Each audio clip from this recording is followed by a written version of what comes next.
4. Les petits poissons. Sophie était étourdie. Elle faisait souvent sans y penser de mauvaises choses. Voici ce qui lui arriva un jour.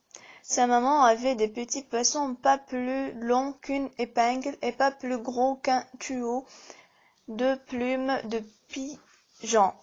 Madame de Rion aimait beaucoup ces petits poissons, qui vivaient dans une cuvette pleine d'eau au fond de laquelle il y avait du sable pour qu'ils pussent s'y enfoncer et s'y cacher.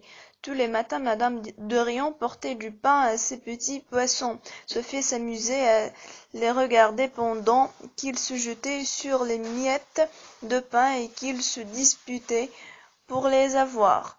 Un jour, son papa lui donna un joli couteau en écaille. Sophie, enchantée de son couteau, s'en servait pour couper son pain, ses pains, des biscuits, des fleurs, etc.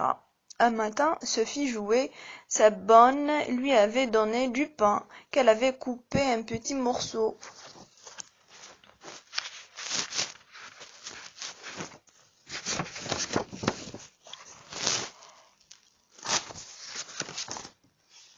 Des amandes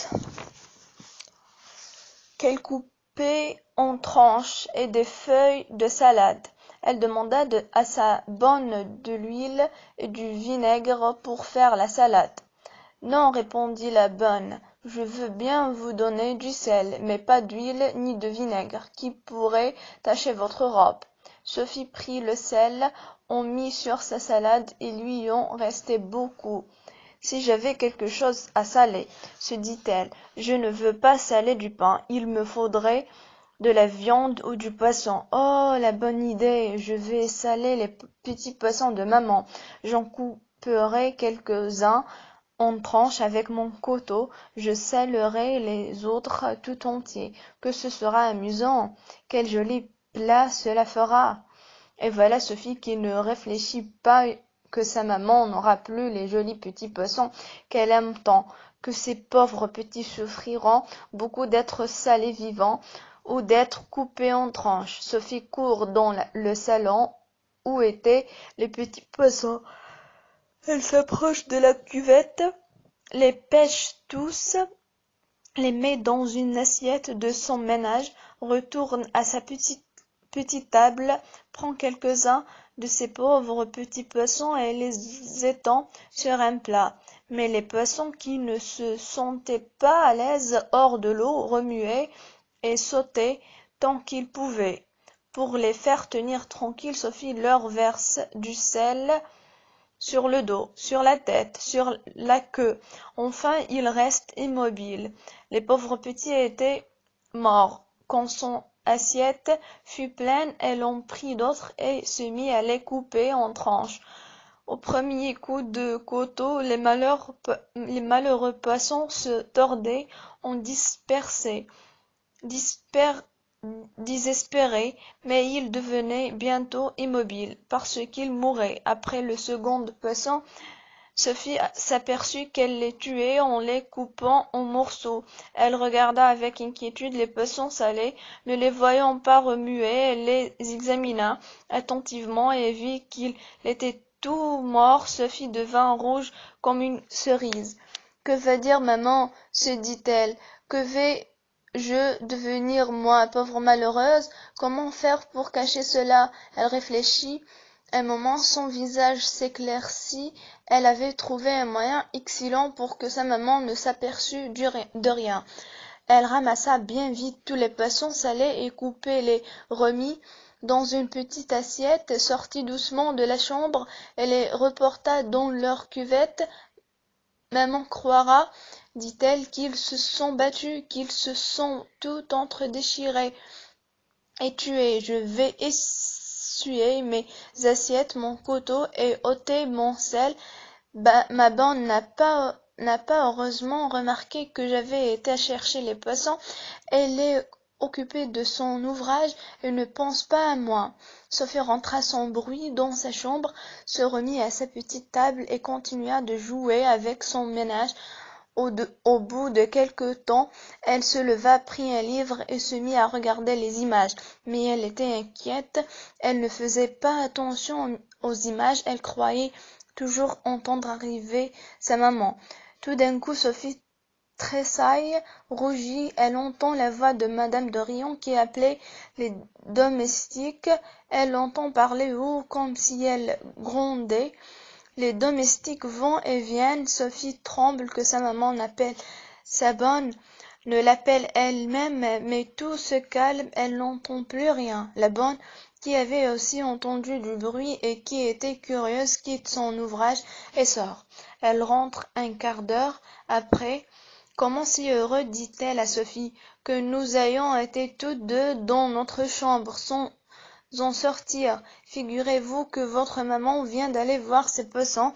Elle les a trouvés tout morts, les uns entiers, les autres coupés en morceaux. Elle a fait venir tous les domestiques pour leur demander quel était le méchant qui avait fait mourir ces pauvres petites bêtes. Personne n'a pu ou n'a voulu rien dire. Je viens de la rencontrer, elle m'a demandé si vous aviez été dans le salon. J'ai heureusement pu lui répondre que vous n'aviez pas bougé d'ici, que vous vous étiez amusé à faire la dînette dans votre petit ménage. C'est singulier, dit-elle. J'aurais parié que c'est Sophie qui a fait ce beau coup. Oh, madame, lui ai-je répondu, Sophie n'est pas capable d'avoir fait une chose si méchante. Tant mieux, dit votre maman, car je l'aurais sévèrement punie. C'est heureux pour elle que vous ne l'ayez pas quittée et que vous m'assuriez qu'elle ne peut pas avoir fait mourir mes pauvres poissons. Oh, quant à cela, madame, j'en suis bien certaine. Et je répondis, Sophie ne disait rien, elle restait immobile et rouge, la tête baissée, les yeux pleins de larmes. Elle eut envie un instant d'avouer à sa bonne que c'était elle qui avait tout fait, mais le courage lui manqua. La bonne la voyant triste, crut que c'était la mort des pauvres petits poissons qui l'affligeait. J'étais bien sûre, dit-elle, que vous seriez triste quand votre maman du malheur arrivait à ces pauvres petites bêtes. Mais il faut se dire que ces poissons n'étaient pas heureux dans leur prison, car enfin, cette cuvette était une prison pour eux. À présent que les voilà morts, ils ne souffrent plus. N'y pensez donc plus et venez que je vous arrange pour aller au salon, on va bientôt dîner. Sophie se laissa peigner, lavait, sans dire mot. Elle entra au salon, sa maman y était. Sophie, lui dit-elle, ta bonne t'a-t-elle raconté ce qui arrivait à mes petits poissons, Sophie?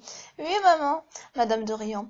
Si la bonne ne m'avait pas assuré que tu étais restée avec elle dans ta chambre depuis que tu m'as quittée, j'aurais pensé que c'est toi qui les as fait mourir. Tous les domestiques disent que ce n'est aucun d'eux, mais je crois que le domestique Simon, qui a été chargé de changer tous les matins l'eau et le sable de la cuvette, a voulu se débarrasser de cette inuit, et qu'il a tué mes pauvres poissons pour ne plus avoir à les soigner. Aussi je le renverrai demain. Sophie effrayée. Oh maman, ce pauvre homme, que deviendra-t-il avec sa femme et ses enfants? Madame de Réan, tant pis pour lui, il ne devait pas tuer mes petits poissons qui ne lui avaient fait aucun mal et qu'il a fait souffrir en les coupant en morceaux. Sophie, mais ce n'est pas lui, maman, je vous assure que ce n'est pas lui. Madame de Réan, comment sais-tu que ce n'est pas lui?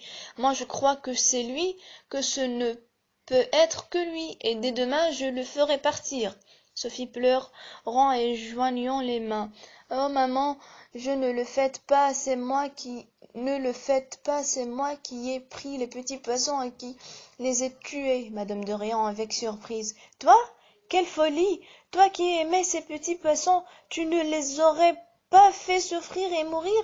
Je vois bien que tu dis cela pour excuser Simon. Sophie. Non, maman, je vous assure que c'est moi. Oui, c'est moi, je ne voulais